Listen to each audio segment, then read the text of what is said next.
বগুড়া শেরপুরে নাবিল ফুড ভিলেজের মালিক আনোয়ার পুলিশের বিরুদ্ধে অর্ধ কোটি টাকা আত্মসাতের অভিযোগ উঠেছে।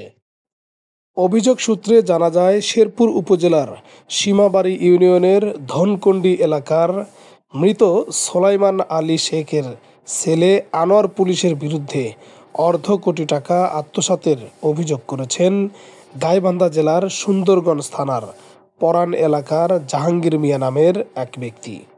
এ ঘটনায় শেরপুর থানায় অভিযোগ দায়ের করেছেন ভুক্তভোগী জাহাঙ্গীর মিয়া।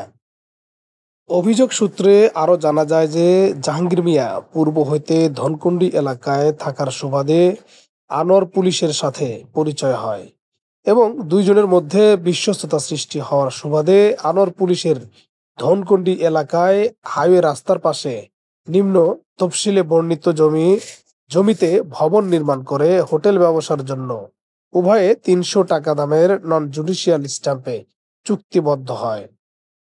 চুক্তিপত্রের ১ নং শর্ত মোতাবেক জাহাঙ্গীর মিয়া আনোয়ার পুলিশের নিম্ন তফসিল বর্ণিত জমিতে ২ মাসের মধ্যে বালু ভরাট করিয়া ৫২ লক্ষ টাকা ব্যয় করিয়া নাবিল ফুড ভিলেজ নামে হোটেলটি তৈরি করেন। আমি মোহাম্মদ জাহাঙ্গীর মিয়া বলছিলাম। নাবিল ফুড ভিলেজ আমি তৈরি করছি এবং হোটেলটা হচ্ছে ধনকুন্টি।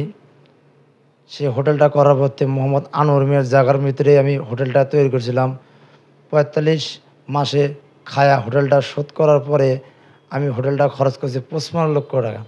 সেক্ষেত্রে ব্যবসা ক্ষেত্রে ১ মাস ৫ দিন ব্যবসা করার পরে সে আমাকে মারধর করে হোটেল থেকে বের করে দেওয়ার পরে আমি আশ্রয় নেই এবং তার সাথে কথা বলি। সে আমাকে ব্যবসা বাণিজ্য করতে দেয় নাই।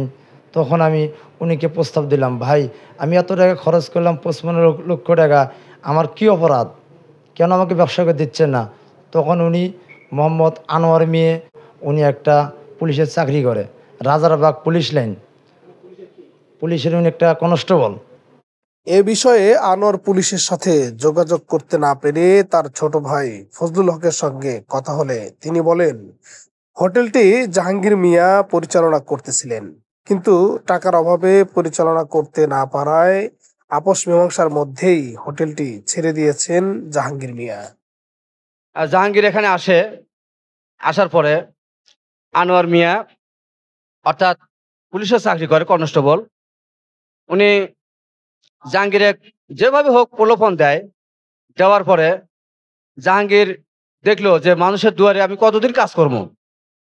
এই অনুযায়ী জাহাঙ্গীরে অনেক রকমের প্রলোভন দেয় আনোয়ার দিয়া।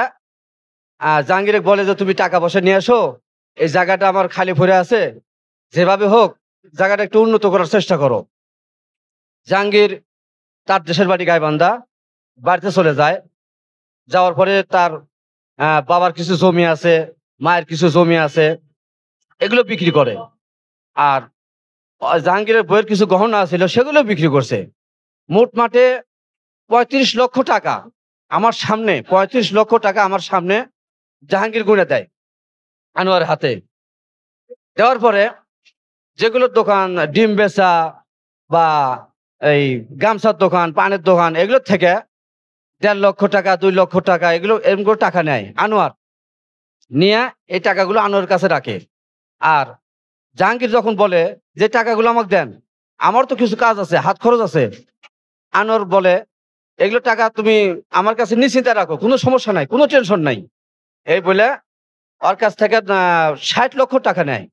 ৬০ লক্ষ টাকা নেওয়ার পরে জাহাঙ্গীর হোটেলের সম্পূর্ণ কাজ A to Z, মাটি ফেলার থেকে বালু ফেলার থেকে আরম্ভ করে হোটেলের এমন কোনো কাজ নাই সে করে নাই। তারপরে হোটেল চালানোর কথা ৪৫ মাস, ৪৫ মাস হোটেলে চালানোর কথা, যে তুমি ৪৫ মাস খায়া শোধ দিবা, কিন্তু এই সুযোগও জাহাঙ্গীরের দেওয়া হয় নাই। আমি এখানে ২-৩ দিন কাজ করতাম। কাজ করার পর মনে করেন এখান থেকে রুবেলে শুনলাম চলে দিছে। আমি তখন রেডি করতাম হলো নাবিল দাস। পরে রুবেল ভাই ওই জায়গায় গেল। ওই জায়গায় ছিল হলো খুব গভীর, ভাঙ্গা ভাঙ্গা ছিল, পোহর ছিল, এগুলা মাটি দিয়ে বুঝাইয়া সে হোটেল করলে পারে।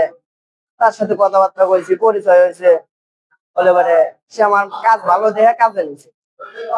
ওই জায়গায় গেছি, কাজ করছি। হ্যাঁ, খুব লোক ভালো ছিল। আর মালিকের নাম তো জানি না আমি, মানে পরিচয় জানি সে একটা পুলিশ।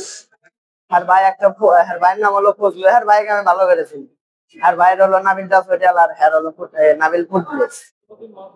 আমি দীর্ঘদিন ওই ব্যবসার শুরুর থানি মাছ দিছি। রুবেল